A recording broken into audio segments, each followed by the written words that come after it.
ലൈഫില് നമ്മളെ ഡിസ്റ്റർബ് ചെയ്യുന്ന ഒരുപാട് കാര്യങ്ങളുണ്ടാവും അല്ലേ? അതിൽ ഏറ്റവും പ്രധാനപ്പെട്ട ഒരു കാര്യമാണ് കമ്പാരിസൺ.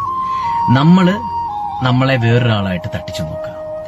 ഈ ഒരു വൃത്തികെട്ട സ്വഭാവം നമുക്ക് തുടങ്ങിയത് എനിക്ക് തോന്നുന്നു ചെറുപ്പം മുതൽ ഞാൻ ഉൾപ്പെടെയുള്ള പാരന്റ്സ് അതിന് തെറ്റുകാരാണ്. അതായത് ഇപ്പോ എന്റെ മോൻ ഒരു മാർക്ക് ഷീറ്റുമായിട്ട് വന്നു കഴിഞ്ഞിട്ടുണ്ടെങ്കിൽ സ്വാഭാവികമായിട്ടും ചോദിക്കുന്ന ഒരു കാര്യമുണ്ട്.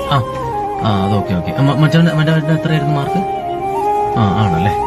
അപ്പോ കുഞ്ഞുനാള് മുതൽ നമ്മളിങ്ങനെ പിള്ളേർക്ക് ഫീഡ് ചെയ്ത് കൊടുക്കാണ് അവനെ തോൽപ്പിക്കാൻ വേണ്ടിയിട്ട്. അപ്പൊ അത് അവന്റെ മനസ്സിൽ ഫീഡാകുന്നത്, അത് ശരി, ഞാൻ അവനെയാണ് തോൽപ്പിക്കേണ്ടത്. എന്തൊരു വിഡ്ഢിത്തമാണല്ലേ. ശരിക്കും പറഞ്ഞിട്ടുണ്ടെങ്കിൽ ഒരിക്കലും തൊട്ടടുത്തുള്ളവനല്ല തോൽപ്പിക്കേണ്ടത്, നമ്മുടെ ഇന്നലത്തെ മിസ്റ്റേക്കിനെ നമ്മൾ തോൽപ്പിക്കേണ്ടത്.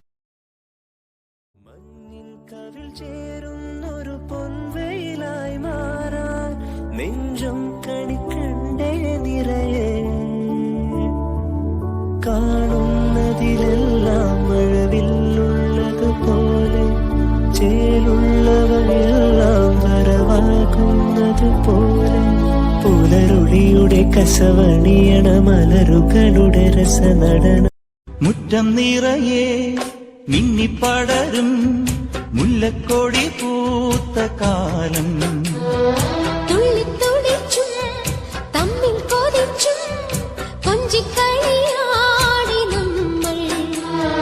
നിറം പകർന്നാടും നിനവുകളെല്ലാം കതിരണിഞ്ഞൊരുങ്ങും മുൻപേ ദൂരെ ദൂരെ പറയാതെ അന്നു നീ മാഞ്ഞു പോയില്ലേ.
പുലരാൻ തുടങ്ങുമൊരു രാത്രിയിൽ തനിയെ കിടന്നു മിഴിവാർക്കവേ ഒരു നേർത്ത തെന്നലലിവോടെ വന്നു നെറുകിൽ തലോടി മാഞ്ഞുവോ, നെറുകിൽ തലോടി മാഞ്ഞുവോ.